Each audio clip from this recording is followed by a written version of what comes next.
কি খাও ইয়ামিন? চিপস। কি খাও ইয়ামিন? উফ ধুর, বললাম না চিপস খাই।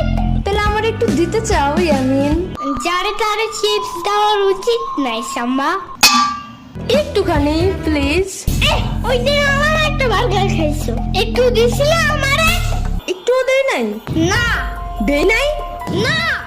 ও তাইলে মেবি ভুলা গেছিলাম, পরের বার আনলে আবার পুরো অর্ধেকের বেশি দিব। যাও।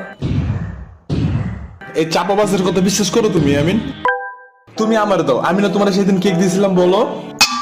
সরবাক ওই দিন পিজা খাইছিলে, ওরে দিছিলি একটু? ওরে দেয় নাই, কিন্তু তোরে তো দিছিলাম, তুই যেন ওরে না কস, তাহলে এখন কইলি কেন রে? দেখছো দেখছো তোমার